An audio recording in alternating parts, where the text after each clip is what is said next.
Success पाना है तो मोटिवेट रहोगे तो सफलता आपके कदम चूमेगी।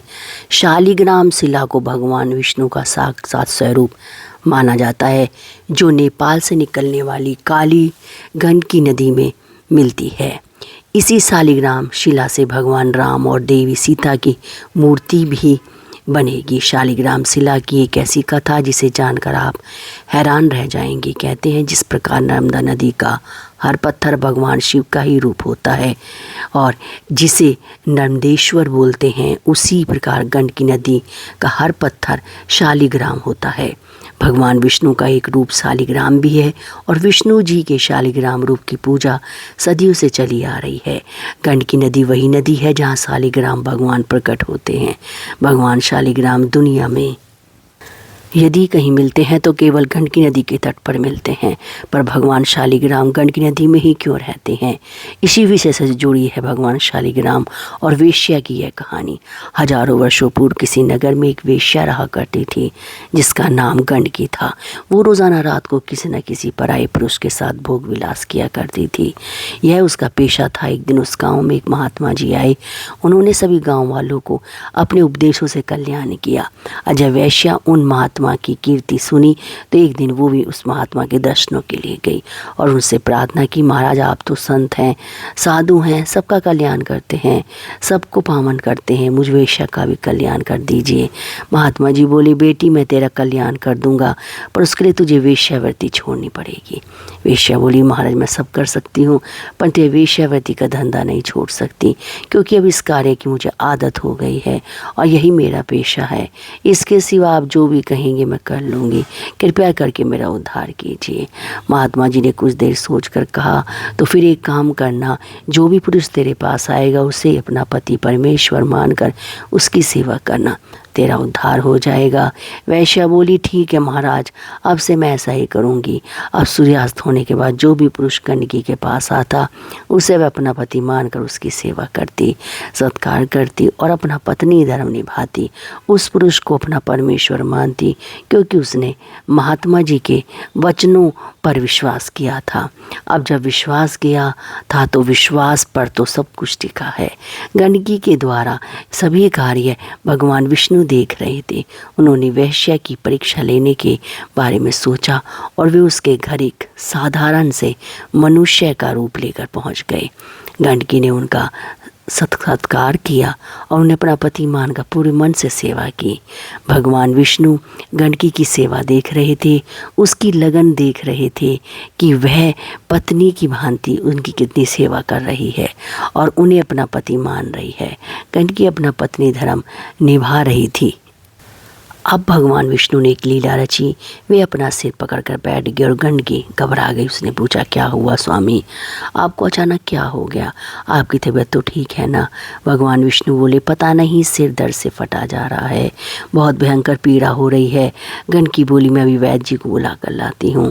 साधारण मनुष्य बने विष्णु जी बोले, नहीं नहीं, तुम मुझे छोड़कर कहीं मत जाओ, मैं तुम्हारे बिना नहीं रह सकता, तुम मेरे पास ही रहो। गंडकी घबरा गई। इतनी देर में भगवान ने लीला करते हुए मरने का नाटक किया। गंडकी रोने लगी। उसने सोचा कि यह तो मेरे पति थे, यह इस दुनिया को छोड़ चुके हैं, इनके प्राण निकल चुके हैं, मुझे भी इनके साथ सती होना है। गांव वालों को खबर मिली कि वेश्या के घर में कोई पुरुष मर गया है, तो गांव वालों ने अर्थी तैयार की और भगवान को ले जाने लगे। अब गंडकी ने भी 16 सिंगार किए और पति की अर्थी के पीछे पीछे चल पड़ी। लोगों ने पूछा, अरे गंडकी, तू हमारे साथ कहाँ जा रही है? चल वापस जा। गंडकी बोली, नहीं नहीं, मैं भी इनके साथ जाऊंगी, ये मेरे पति हैं, इसलिए पत्नी धर्म निभाते हुए मैं इनके साथ सती होना चाहती हूँ। एक व्यक्ति बोला, कैसी पागल है तू, भला वेश्या का भी कोई पति होता है? अरे पागलों जैसी बातें मत कर। गांव वाले बातें बनाते हुए अर्थी को चिता पर रख देते हैं। गंडकी अपने पति के साथ ही चिता पर बैठ गई। गंडकी मन ही मन भगवान विष्णु से प्रार्थना की, प्रभु मैंने महात्मा जी के वचनों पर विश्वास किया, तब से लेकर आज तक यदि मैंने अपने पति के सिवा किसी भी पुरुष को न देखा, उसे चिंता में स्वयं आग लग जाए। जब भगवान विष्णु ने देखा कि गंडकी तो उन्हें ही याद कर रही है और उनसे ही प्रार्थना कर रही है, तो उन्होंने चमत्कार दिखाया और गंडकी की परीक्षा हेतु चिता में आग उत्पन्न कर दी। जब आग लगी तो भगवान ने एक आंख खोली, देखा कि ये क्या कर रही है। भगवान विष्णु को लगा कि अग्नि के लपेटों से गंडकी घबरा जाएगी और चिता से उठ जाएगी, पर वह तो अपनी आंखों को बंद किए अपने पति यानी कि भगवान विष्णु का सिर अपनी गोद में रखे बैठी रही। चिता की आग भयंकर हुई। भगवान समझ गए कि गंडकी का उद्देश्य पक्का है। उसने यदि किसी एक पुरुष को पति मान लिया तो वह उसके प्रति पत्नी धर्म को सच्चे निष्ठा से निभाती है, और आज भी वह यही कर रही है, अपने पति के साथ अपने जीवन का त्याग कर रही है। तब भगवान विष्णु प्रकट हुए और अग्नि शांत हो गई। भगवान विष्णु के आशीर्वाद से गंडकी पर अग्नि का कोई असर नहीं हुआ। वे बोले, आंखें खोलो गंडकी, मैं तुम्हारी भक्ति से प्रसन्न हूँ। मैं तुम्हारी परीक्षा ले रहा था, तुम मेरी परीक्षा में सफल रही हो। बोलो तुम्हें क्या चाहिए। गंडकी बोली, प्रभु आपके दर्शन करके मेरा जीवन सफल हो गया। मैंने आपको अपना पति परमेश्वर माना। मेरी आपसे यही विनती है कि जिस तरह से चिता पर मैंने आपके सिर को अपनी गोद में रखा हुआ था, उससे मुझे सुख की अनुभूति हुई है। तो मैं चाहती हूँ कि आप सदा ही मेरे गोद में रही, मेरा उद्धार करें प्रभु। भगवान विष्णु बोले, गंडकी जैसा तुम चाहती हो वैसा ही होगा। तुम गंडकी नदी में परिवर्तित हो जाओ तथा तुम्हारे जल में मैं शालिग्राम पत्थर के रूप में निवास करूँगा। भगवान विष्णु के आशीर्वाद से गंडकी का शरीर पानी बन गया और नदी की भांति बहने लगा, और वही नदी गंडकी नदी बन गई। भगवान विष्णु ने गंडकी को आशीर्वाद दिया कि वह सदा के लिए अपने शालिग्राम रूप में उसकी गोद में रहेंगे। भगवान विष्णु ने अपने आशीर्वाद से गंडकी का उद्धार किया। तुलसी माँ की कृपा, महिमा की माँ जानकी तुलसी माता की बहुत पूजा करती थी। एक दिन महिमा ने माता पिता को किसी काम से शहर जाना था, इसलिए वह जाते हुए तुलसी माँ की पूजा की सारी देखभाल महिमा को दे जाती है। पर विधि का विधान कुछ और ही लिखा था। जिस बस से महिमा के माता पिता जा रहे थे, उस बस का एक्सीडेंट हो जाता है और हादसे में महिमा के माता पिता मारे गए। महिमा का अपने चाची के सिवा इस दुनिया में और कोई नहीं था। एक दिन महिमा अपने माता पिता को याद करके रो रही थी, तभी उसके चाचा वहाँ गए और उसे समझाते हुए कहने लगे, महिमा बेटिया रोते नहीं, देखो तुम्हारे चाचा जी तुम्हारे साथ है ना, मैं भी तुम्हारे पिता की तरह हूँ ना, तो यहाँ बैठ, मैं तेरे लिए गरम गरम जलेबी लेकर आऊँगा, ठीक है, तुझे अच्छी लगती है ना। इतने में ही महिमा की चाची वहाँ आकर बोली, अरे पागल हो रही हो, इस अभागन के लिए कुछ भी लाने की ज़रूरत नहीं है, यह अपने माँ बाप को खा गई है, अब यह जलेबी खाकर क्या करेगी, जो घर में रूखा सूखा पड़ा है वही खाने दो, इसे ज़्यादा सिर चढ़ाने की ज़रूरत नहीं है। अपनी पूजा बिटिया के बारे में इतना कभी नहीं सोचते। महिमा बोली, चाची मुझे भूख नहीं है, आप मुझे वह रोटी दे दो, मैं खा लूँगी, पहले मैं तुलसी को दिया जला दूँ। शाम का समय हो रहा है। माँ हमेशा संध्या के समय तुलसी में दिया जलाती थी और मुझे कह कर गई थी कि मैं सुबह शाम तुलसी माता की सेवा करूँ। चाची ताना मारती हुई बोली, खुद तो मैं तेरी माँ ऊपर चली गई, तेरे ऊपर यह काम छोड़ गई, पहले घर के काम ख़त्म कर, बाद में तुलसी में दिया जलाना। महिमा शाम का खाना बनाती है, सारा काम ख़त्म करने के बाद तुलसी में दीपक जलाती है और वही तुलसी माता के पास बैठकर रोने लगती है। रोते हुए कहने लगती है, तुलसी मैया माँ क्यों चली गई, माँ बापों के बिना दिल नहीं लगता, मैं उनके बिना बहुत उदास हूँ, मुझे नींद भी नहीं आती। माँ कहती है, आप तो सबकी माँ हो, माँ मुझे बहुत डर लगता है, आप मेरे साथ रहोगी ना। महिमा आंगन में बैठी रो रही थी, तभी उसे तुलसी के पौधे से आवाज़ आई, महिमा डरो नहीं, जब तक मैं हूँ तुम्हारे साथ तुम्हारा कोई भी बाल वाका नहीं कर सकता। बेटी तुम बिल्कुल भी चिंता मत करो, तुम्हें जब भी कोई परेशानी हो तो मुझे याद कर लेना, मैं तुम्हारी मदद को आ जाऊंगी।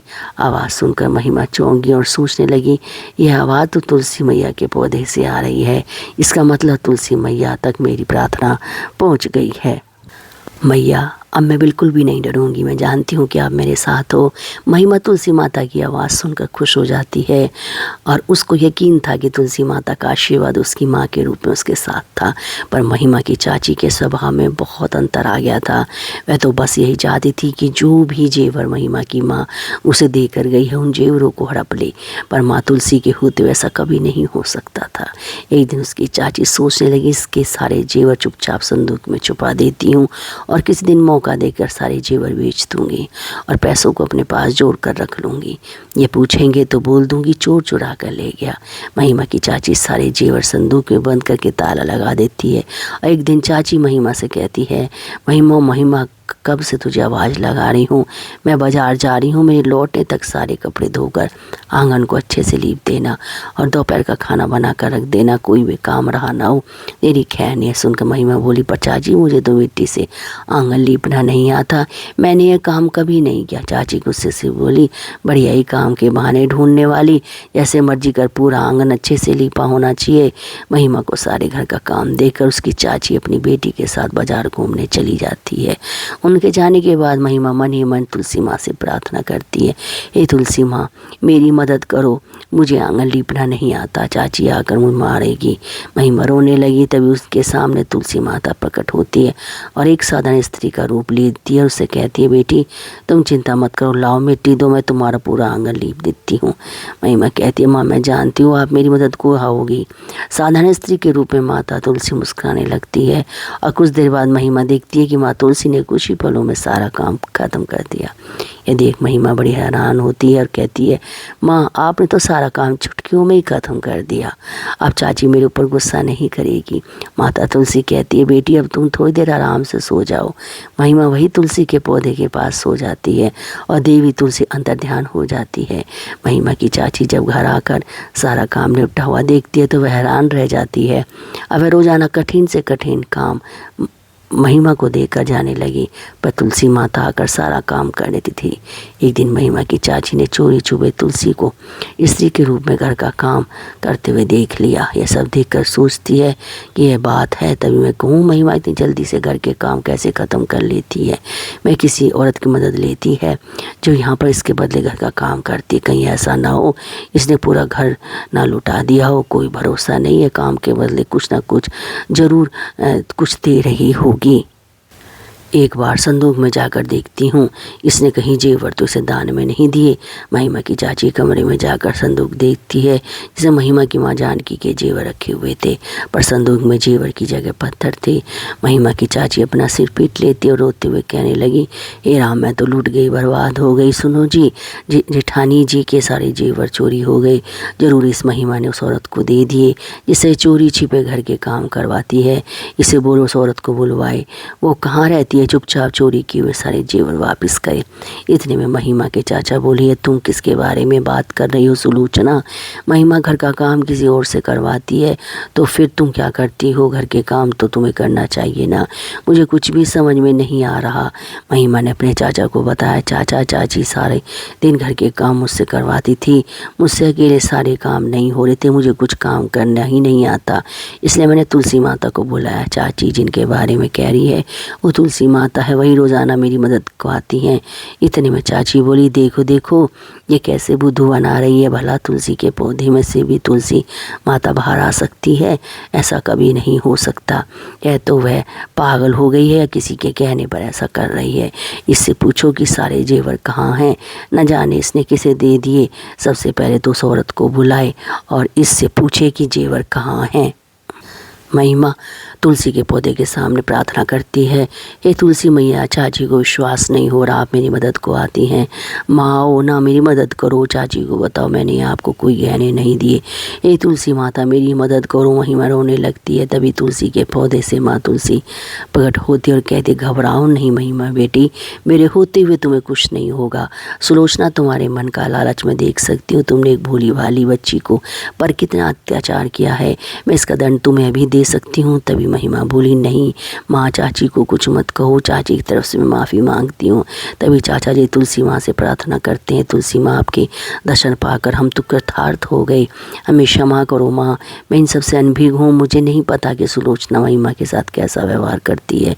सुलोचना भी तुलसी माँ के सामने हाथ जोड़कर कहती है, मुझे माफ़ कर दो मैया, मुझसे भूल होगी, मेरी आंखों पर लालच का पर्दा पड़ गया, मैं आज के बाद कभी भी महिमा और पूजा में भेदभाव नहीं करूँगी, मुझसे गलती हो गई माँ। तुलसी माता संदूक में रखे पत्थरों की तरफ अपने आशीर्वाद का हाथ बढ़ाती है और पत्थर फिर से जीवन में बदल जाते हैं।